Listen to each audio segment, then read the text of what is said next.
Hello, my name is Brent McInnes, and I'd like to start off by thanking the conveners of this session for inviting me to provide a keynote address. My presentation is entitled Thermochronology Frontiers in Australia, and today I will provide a light review of the state of thermochronology discipline in Australia and highlight trends and developments that promise to advance our knowledge of the evolution of its continental crust. The talk will begin with a basic introduction to the concept of thermochronology as compared to geochronology. I'll comment on national collaborations underway that will lead to the release of a significant volume of new data over the next couple of years, and point out some obvious opportunities to apply this data in mineral exploration. I'll highlight the recent revitalization and expansion in low temperature thermochronology capability across the country. I'll demonstrate the benefits of the ongoing national collaborations and how our community is cooperating to build a domain-specific data repository. Finally, I'll wrap up with some personal views on the future of thermochronology and how it is likely to become even more prominent in understanding the geological evolution of Australia. At an introductory level, geochronology is the determination of the age of a rock. And the most prevalent age dating technique in geoscience is the zircon uranium-lead geochronometer. Determining a zircon uranium-lead age for a rock is the equivalent of issuing its birth certificate. It's an absolute age.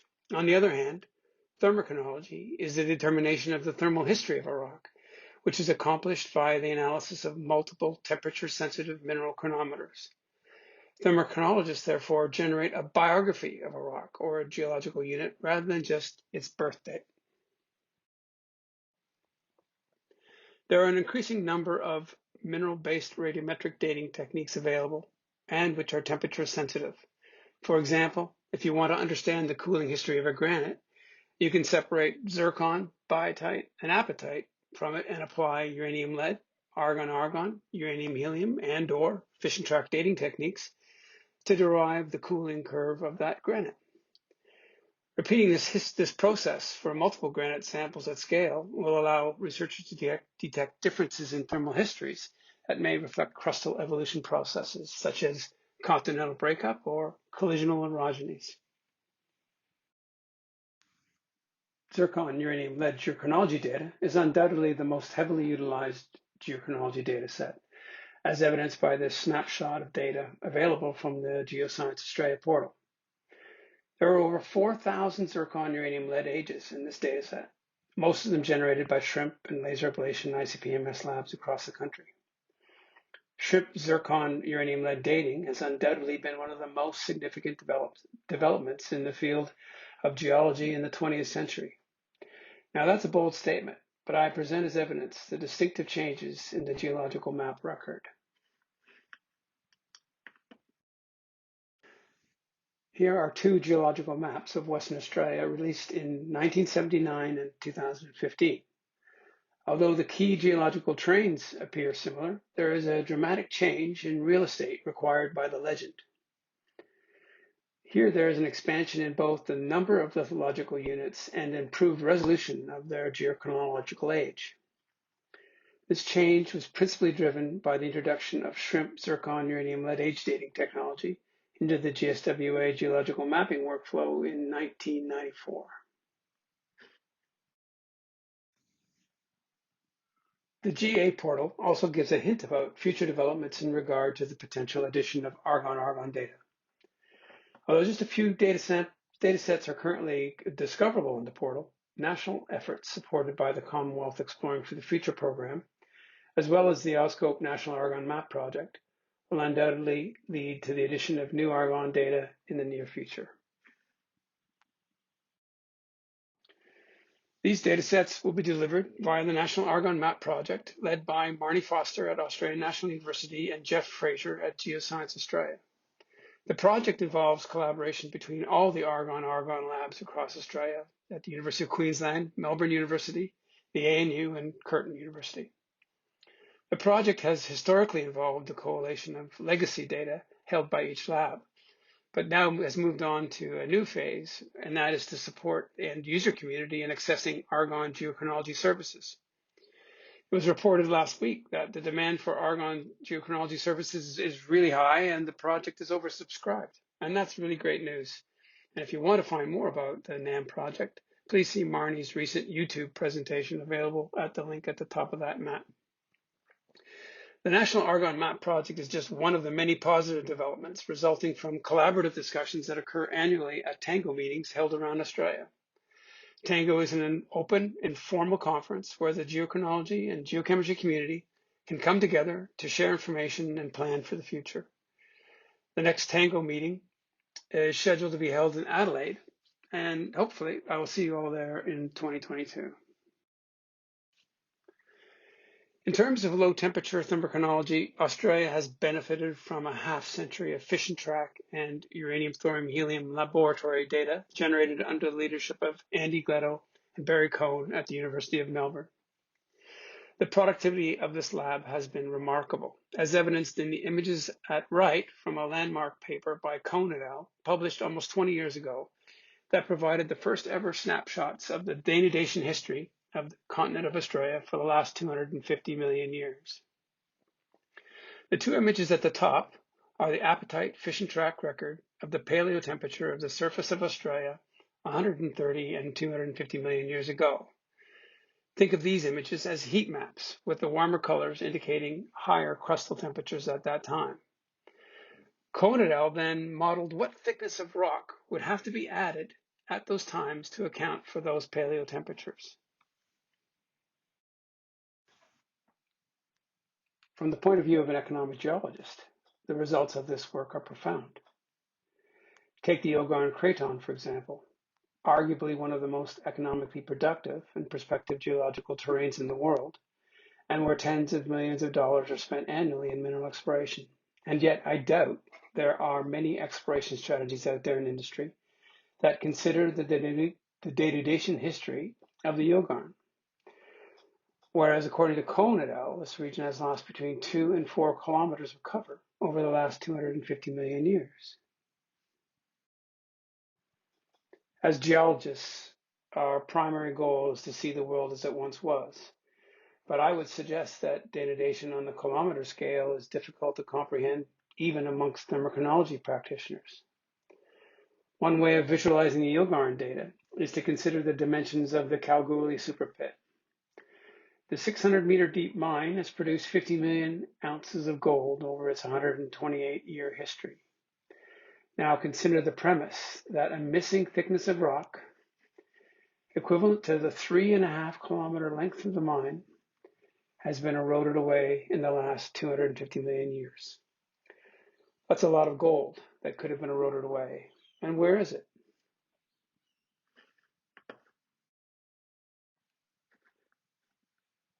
Here I've superimposed several other multi-billion-dollar mineral assets such as Olympic Dam, Broken Hill, Mount Isa, and the Argyle Diamond Mine onto the Cohn et al. Image.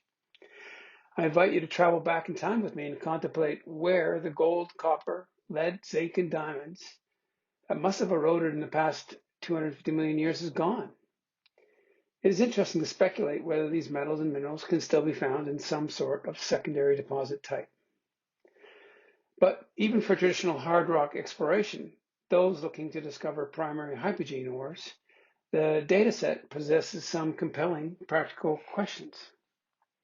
For example, returning to Kalgoorlie and the Golden Mile, it is interesting that there is an apparent sharp contrast in denudation profiles in this region of the Yilgarn in the 130 million year image. This could be the result of differential exhumation along a thrust fault that I've roughly delineated with a white dashed line. The implication of this hypothesis is that mineral deposit types exposed at surface east of that dashed line may actually still be present at 1 to 2 kilometers depth below surface to the west of that line. Now, I don't want to overinterpret this regional scale data, but these are the types of questions that can be addressed using thermochronology data. And it's my belief that we've barely scratched the surface of doing so in this country. The good news is that low temperature thermochronology in Australia is alive and well, with new fission-track and uranium helium labs being commissioned across the country, For example, Stein Glory has established a fission-track lab, Atlas, at the University of Adelaide. Renji Zhao is building a fission-track capability at the University of Queensland, similar to Martin Danisic, who's adding a fission-track capability to complement the uranium-helium lab currently at Curtin University. These last two labs should be operational in around 2022. The flagship Melbourne lab, with existing fission-track and helium dating capability, has recruited an early career researcher, Sam Boone, to the fold. And Sam will be speaking straight after me, so please stay tuned. Together, these labs have formed an expert group to establish reporting standards for their laboratory data and cooperate by contributing their published results into a centralized data repository.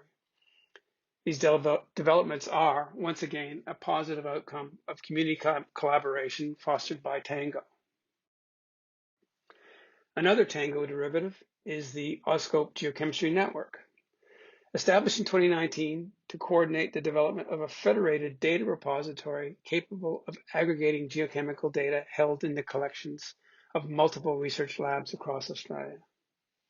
The level of cooperation that we have received from the community has been overwhelming and has led to the formation of multiple expert groups working to develop and use common reporting standards so that lab results can be readily shared and compared.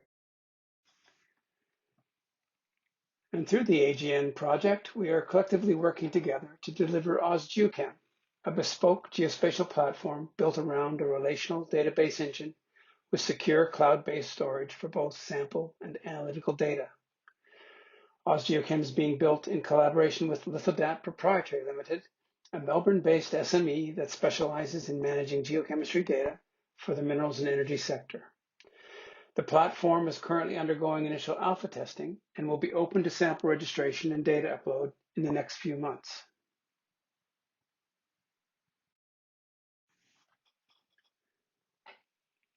We want AusGeochem to support the workflow associated with the publication of research data, and therefore it is being designed to conform with standards set by the Coalition for Publishing Data in the Earth and Space Sciences, or COPDES.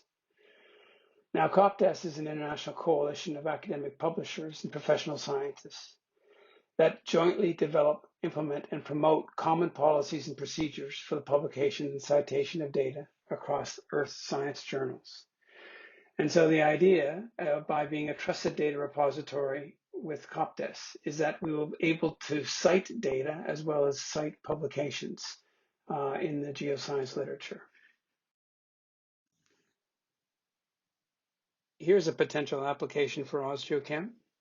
If we return again to the conidal denudation profile and put a highlight box around the area of interest in the Yilgarn, we can use AusGeochem to look at the aggregate amount of samples and data currently available from the region that could be used to test the hypothesis that there is differential exhumation along that possible structure. It is actually quite an impressive number of samples, where the yellow squares are zircon uranium lead ages from samples held at the Geological Survey of Western Australia. And the blue circles are apatite fission-track samples, almost exclusively generated by the University of Melbourne.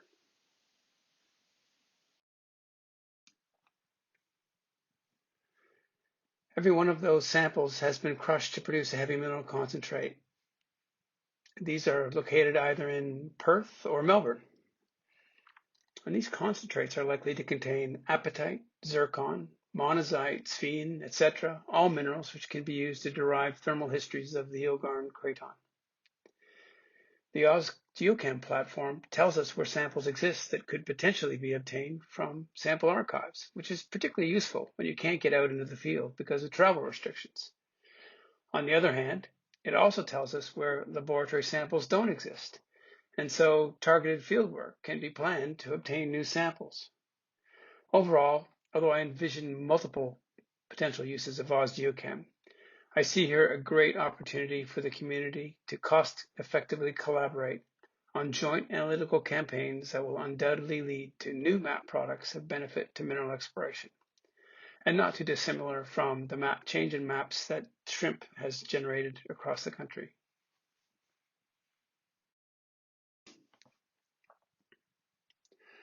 but I don't want to leave the impression that it will be an easy task to integrate and interpret geothermochronology data in understanding continental evolution. This challenge is exemplified by a 2019 paper on the Western Musgrave Province by GSWA's Quentin de Grommert and others. Note that the data sets include both new and legacy mineral chronometry data over an extensive area, with the scale bar at left being 50 kilometers and the age dating transect to the right covering a total length of 140 kilometers. This structurally complex region shows a record of thermal influence from both the Peterman and Alice Spring orogenies. However, the majority of the low temperature thermochronometry data is linked primarily to the Alice Springs event. To really make progress with understanding exhumation histories, we need a much higher density of sampling and preferably multiple chronometry data sets from the same sample. But this figure also demonstrates a known issue with high uncertainties generated by conventional uranium-helium dating techniques when analyzing old zircon.